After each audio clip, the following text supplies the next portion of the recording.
నమస్తే welcome to our voice నేను journalist నవత శ్రీరామనవమి యాత్రకు మద్రాస్ హైకోర్టు అనుమతి ఇవ్వలేదు. ఇది సంచలన తీర్పుగా మారింది. దీనికి కారణం ఏంటి ఈ వీడియో ద్వారా తెలుసుకుందాం.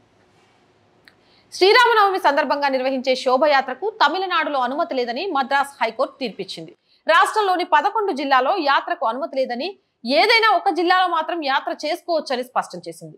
శ్రీరామనవమి సందర్భంగా కేరళ నుంచి కన్యాకుమారి వరకు రామనవమి యాత్ర నిర్వహించేందుకు అనుమతించాలంటూ యాత్ర ట్రస్ట్ మద్రాస్ హైకోర్టుని ఆశ్రయించింది.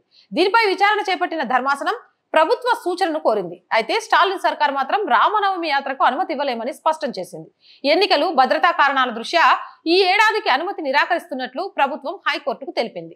దీంతో హైకోర్టు ప్రభుత్వ తరపు వాదనలు పరిగణలోకి తీసుకుంది. రామనవమి యాత్రకు అనుమతిని నిరాకరించింది. మొత్తానికి స్టాలిన్ ప్రభుత్వం రామనవమి యాత్రకి పర్మిషన్ ఇస్తుందని ఎట్లా అనుకుంటాం? వీళ్ళకి జై శ్రీరామ్ అంటేనే కడుపులో మంట. అలాంటిది రామనవమికి సంబంధించి 21 జిల్లాలో యాత్ర చేస్తామంటే ఊరుకుంటారా? ఒక్క అయోధ్యలో రామ్లల్లా విగ్రహ ప్రతిష్ఠ జరగంగానే తమిళనాడులో ఉన్న డిఎంకేకి, స్టాలిన్ ప్రభుత్వానికి చుక్కలు కనిపించినాయి. అలాంటి రాములోరు తమిళనాడు 21 జిల్లాల్లో ఊరేగింపుగా వస్తే ఇలా పని ఖతమైపోయిద్ది అనే విషయం తెలుసు కదా.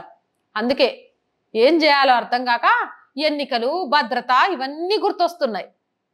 ఎంత భద్రత పరిగణలోకి తీసుకుంటారో, ఎంత ఏమంటారు ఆలోచన చేస్తారో.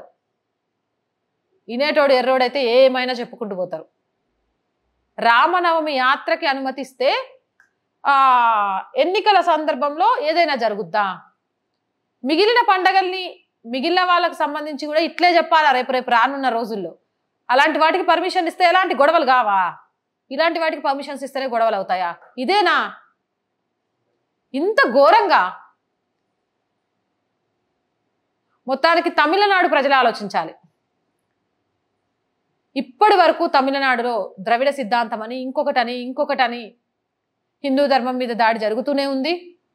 హిందూ దేవీ దేవతల విగ్రహాలకు సంబంధించి లేకపోతే పూజలకు సంబంధించి ఆంక్షలు వస్తూనే ఉన్నాయి. జై శ్రీరామ్ అనడానికి ఇష్టపడని వాళ్ళు, భరతమాతను ఇష్టపడని వాళ్ళు మస్తు మంది ఉన్నారు. వీళ్ళని ఇలాగే కొనసాగిస్తే రానున్న రోజుల్లో తమిళనాడు పరిస్థితి ఎలా ఉంటుంది అనేది. అందుకే ఓటు అనే ఒక హక్కును వినియోగించుకోండి. ఏమంటారు, సెక్యులరిజం అనే ముసుగులో ఒక వర్గాన్ని కాపాడుకుంటూ ఉండే వాళ్ళకు బుద్ధి చెప్పే విధంగా మారండి. ఓటు హక్కు మనకు రాజ్యాంగం ఇచ్చిన అతి గొప్ప వరం. దాన్ని సరైన టైంలో సరైన విధంగా ఉపయోగించుకుంటే ఖచ్చితంగా ఒక మంచి నాయకుడిని ఎంచుకోవచ్చు. ఇదైతే మాత్రం అస్సలు నచ్చలేదు. కానీ మరి రామనవమి యాత్రకు హైకోర్టు ఇవ్వలేదు అని ఆగిపోతారా? సుప్రీంకోర్టుకి వెళ్ళి పర్మిషన్ తీసుకొస్తారా? లేకపోతే స్టాలిన్ అనుకున్నట్టుగానే రామనవమి యాత్ర తమిళనాడులో జరగకుండా ఆగిపోతుందా అనేది చూడాలి. ఇలాంటి ప్రభుత్వాలను ఏం చేయాలనుకుంటున్నారు? నిజంగా రామనవమి యాత్ర చేస్తే గొడవలు అయిపోతాయా? మీ ఉద్దేశం ఏంటి అనేది కింద కామెంట్ సెక్షన్లో చెప్పండి.